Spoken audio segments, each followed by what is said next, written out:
नमस्कार मित्रांनो, टेक्निकल ज्ञान आणि नवीन अपडेट या चॅनलवरती तुमचे स्वागत आहे। मित्रांनो, आज आपण आपल्या या व्हिडिओमध्ये बघणार आहोत की पितृपक्षात भावात घसरण नाही, उलट वधारले। सोने आणि चांदी दरवाढीची सुरूच राहणार कहाणी काय असणार, चला तर जाणून घेऊया आपल्या या व्हिडिओच्या माध्यमातून। मित्रांनो, पितृपक्षात सराफा बाजारात आपोआप ग्राहकांची संख्या कमी होते। सोने आणि चांदीच्या दरात मोठा उलटफेर होत नाही। या पितृपक्षात सुरुवातीला मौल्यवान धातू घसरले, पण आता किमतीने उसळी घेतली आहे। दरवाढ कायम राहणार का? मित्रांनो, पितृपक्षात सोने आणि चांदीच्या किमतीत घसरण होत असल्याने दिसून येत आहे। या काळात ग्राहक मौल्यवान धातूची शक्यतोवर खरेदी करत नाही। या आठवड्यात मौल्यवान धातू सुरुवातीला घसरण दिसली, अखेरच्या टप्प्यात मात्र दोन्ही धातूंनी कमाल उसळी घेतली। पितृपक्षात किमतीचा उल्लेख उंचावला, पण अमेरिकन फेडरल रिझर्व्ह बँकेने व्याजदरात कपात केल्याने जागतिक बाजारात किमतीत वाढ झाली आहे। त्यामुळे शेअर बाजारात तुफान झाले आहे। दुसरीकडे कच्चा तेलाचा भाव नीचांकी पातळीवर आले आहेत।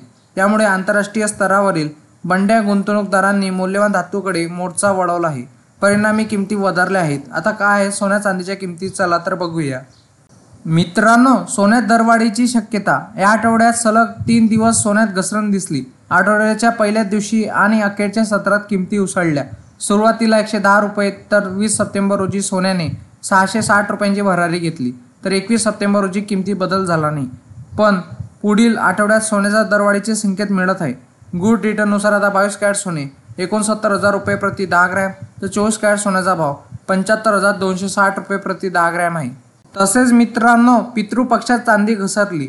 त्यापूर्वी चांदीत 8,000 रुपयांची दरवाढ झाली होती, तर या सोमवारी किमतीत 1,000ची भर पडली।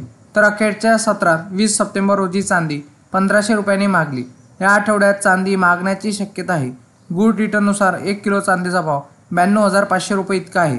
मित्रांनो, तुम्हाला असेच नवनवीन व्हिडिओ बघण्यासाठी तुम्ही आपल्या चॅनलला लाईक, शेअर अँड सबस्क्राईब करून ठेवा, जेणेकरून तुम्हाला असेच नवनवीन व्हिडिओ बघण्यासाठी आपल्या चॅनलवर तुम्हाला मिळेल। धन्यवाद।